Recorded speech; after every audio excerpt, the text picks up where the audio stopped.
You got to love doing production and being a minister at the same time. We make it work.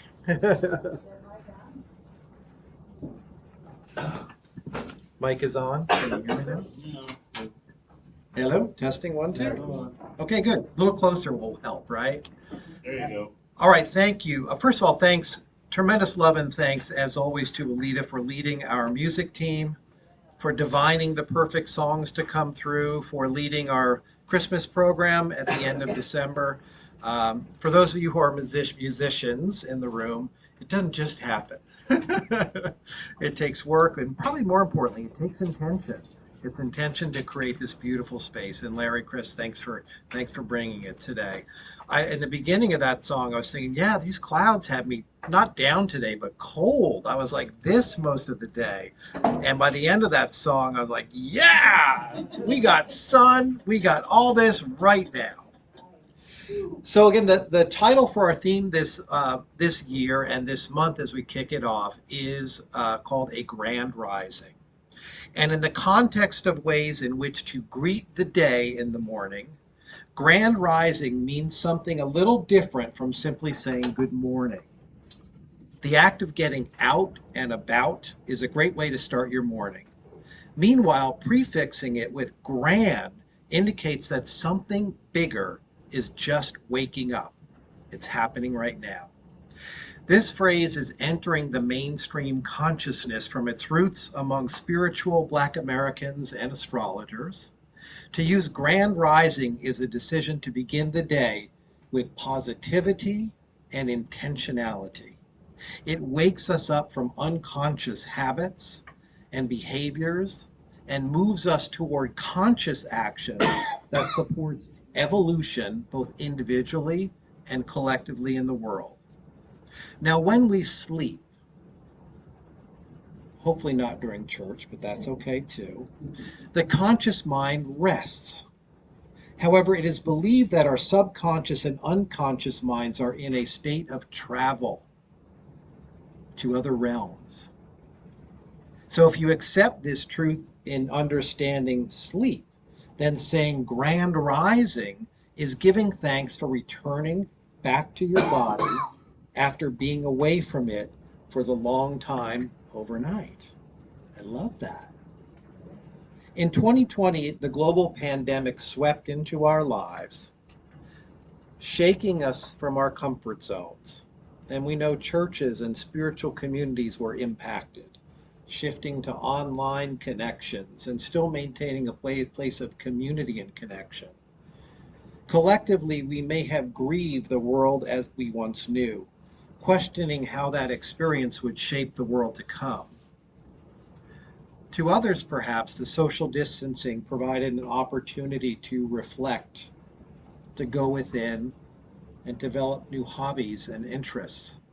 You may remember that baking and cooking at home became a worldwide phenomenon as people were spending all their time in their home.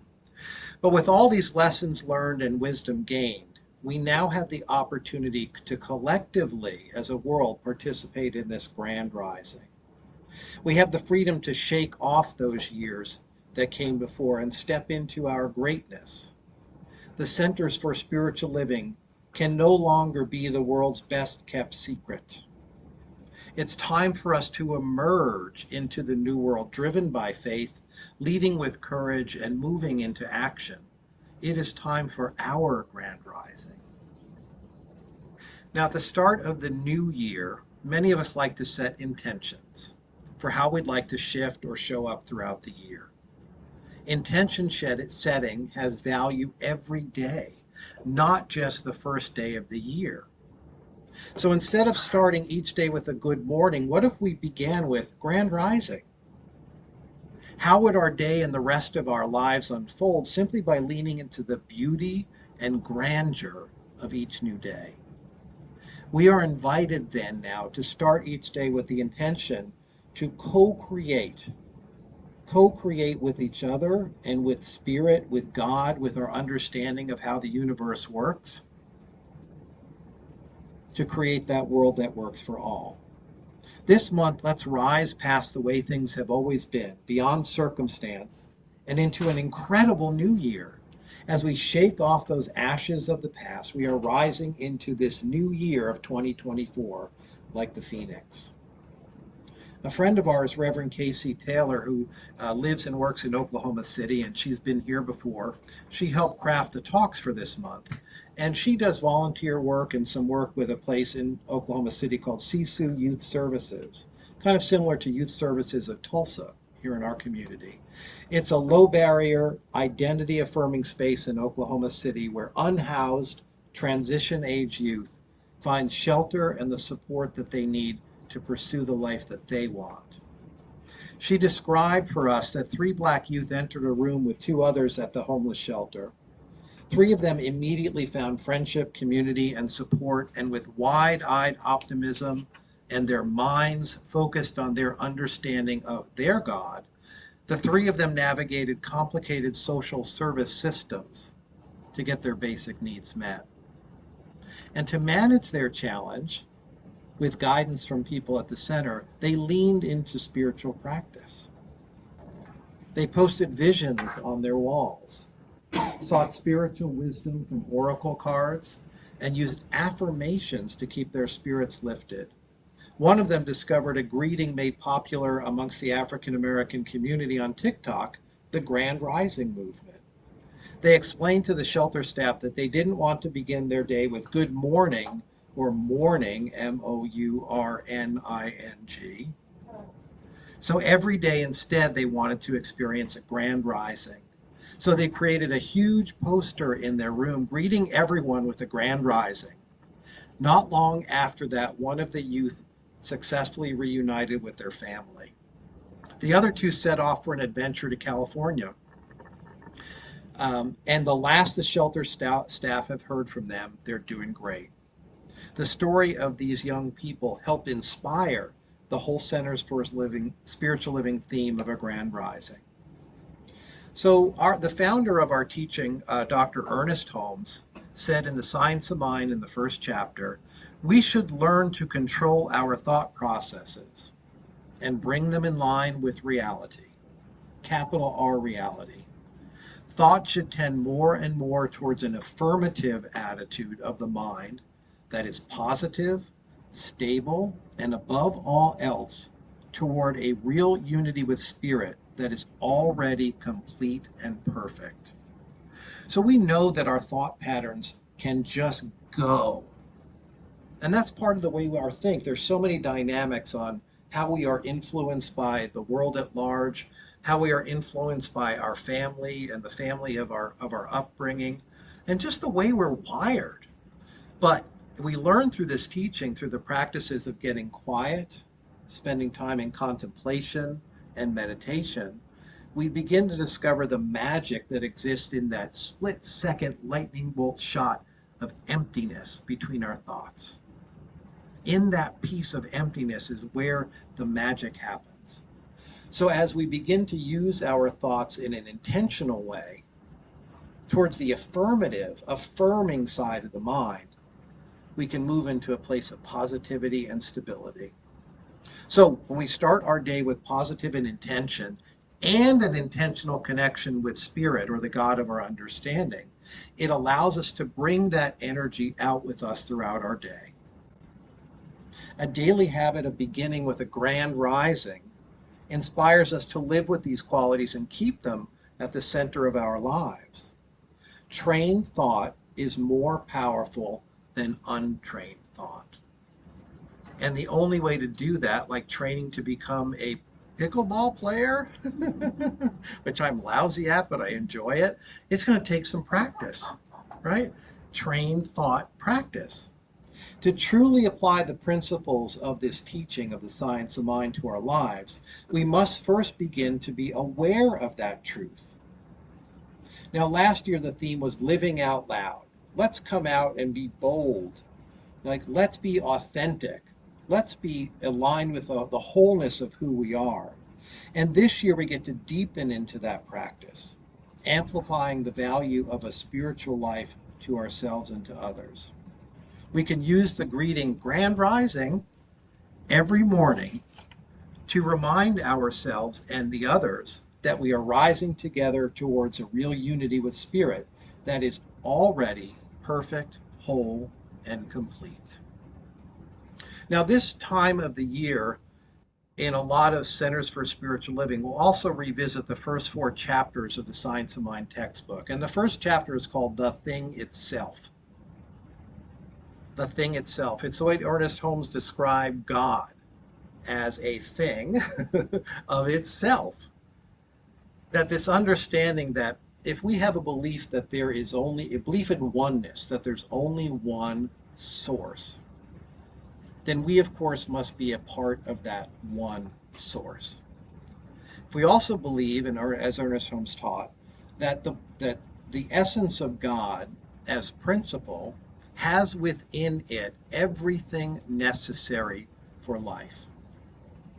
It has those absolute qualities of love and intelligence and wisdom and creativity and power and peace.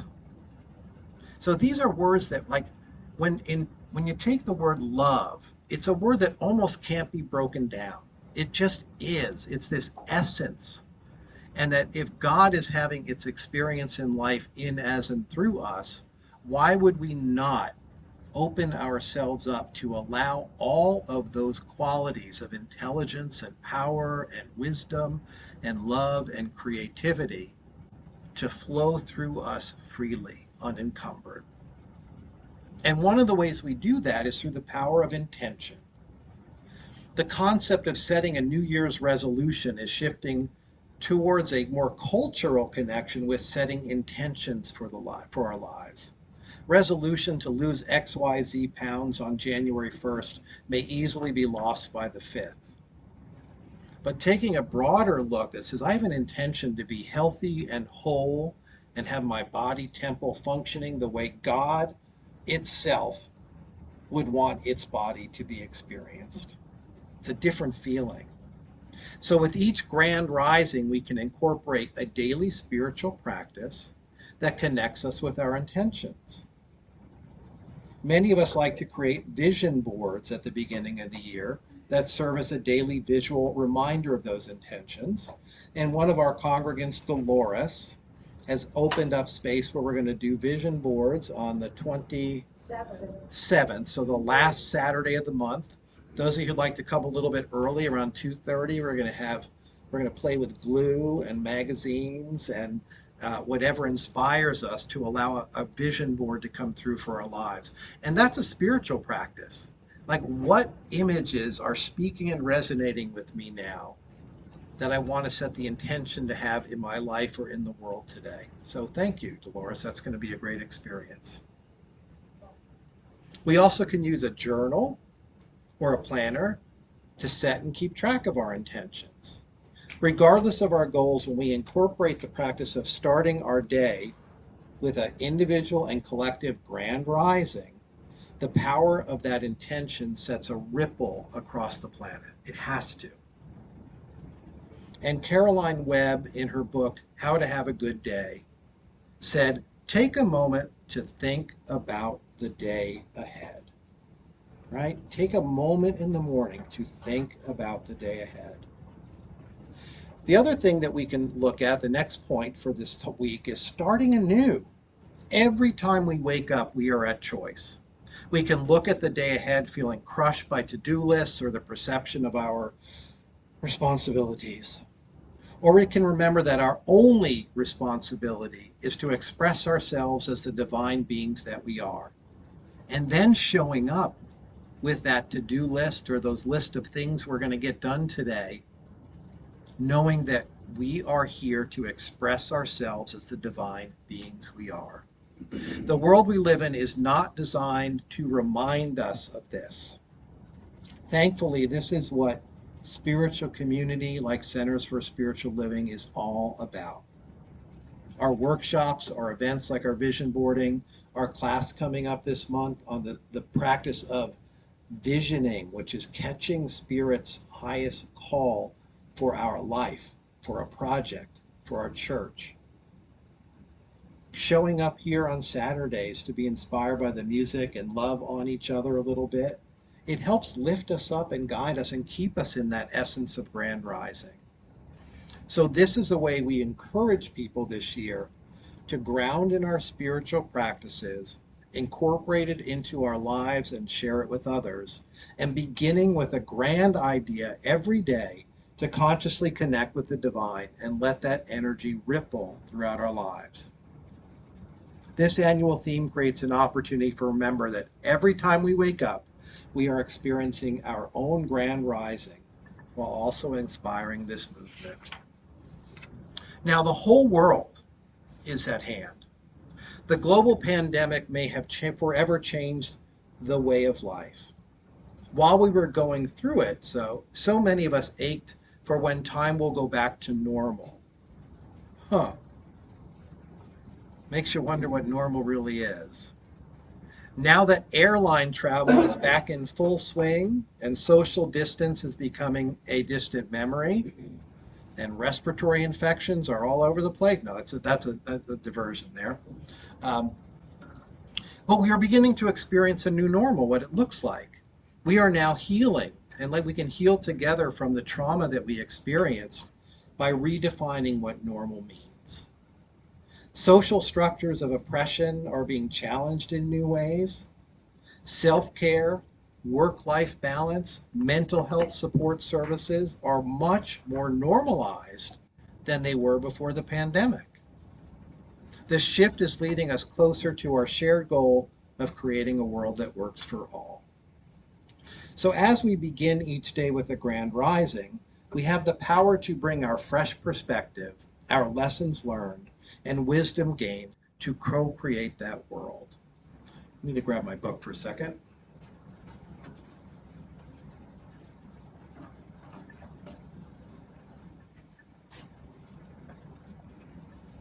This is my well-loved book by Ernest Holmes, The Science of Mind, and it's tattered and torn and drawn on by my young kids who are now 19. And I love the way this book opens.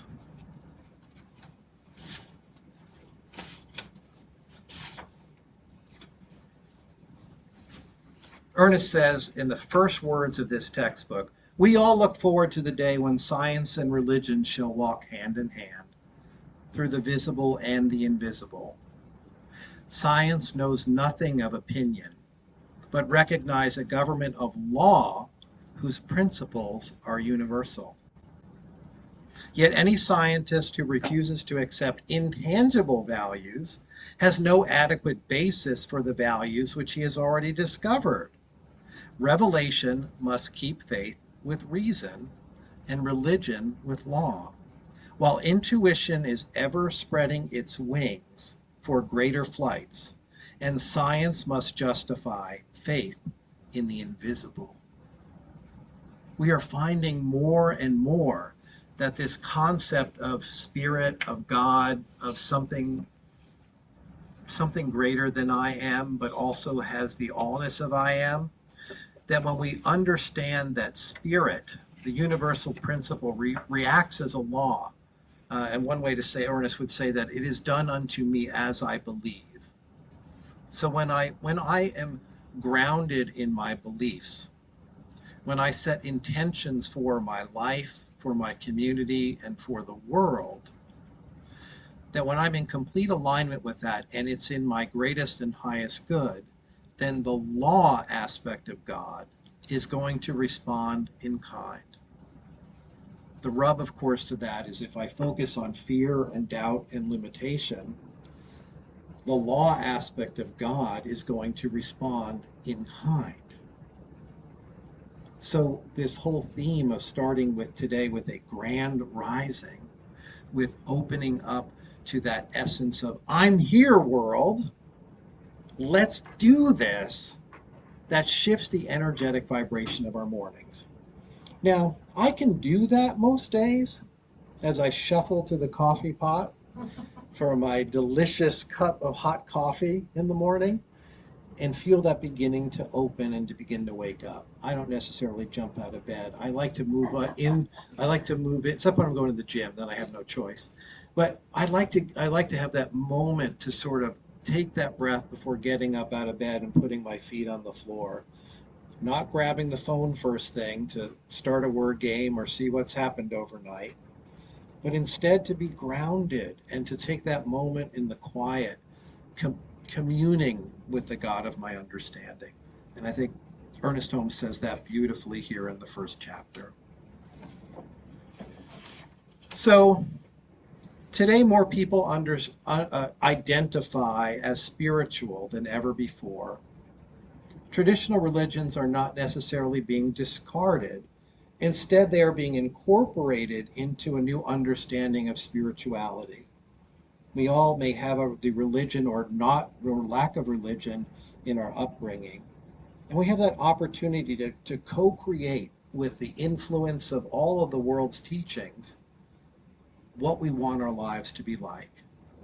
People are waking up to the idea that their personal relationship with spirit is more powerful than blind acceptance of the wisdom of the ages from any source. Now is the best time ever to step out of our comfort zones and become more visible in our own communities. To co-create this world that works for all, people in the community must be aware of our teaching. Many centers for spiritual living now have virtual services. Hi to our 4 people online and those who watch us after the fact. That ripple effect that goes beyond just the people in this room. Some centers offer, in addition to virtual and live offerings, we have drum circles, another way to commune with spirit. Drum circles are here as a way to gather in community for people who don't want to hear a minister talk at them. They want to connect with the vibe. So this is a perfect time for us as a community to get creative with our spiritual offerings. And the practice of vision boarding and visioning will help us remember that we are indeed open at the top. Now is the time to shake the roof off of the way we think of church and to truly become spiritual centers. We have this opportunity to explore who we are, how we show up. And that doesn't necessarily mean Sunday or Saturday church is turned on its head, but it's like, how can we reach to the world to connect, to vibrate, to teach, and to wake each other up with a grand rising every morning? Namaste. Thank you all. I will do a prayer at the end of service today. And now there's a chance for those of you new to our community where you have a chance to offer feedback and input and wisdom, but you don't have to. Don't feel the pressure. I'm not going to come stick a mic in your face. So thanks. I'm going to turn it off.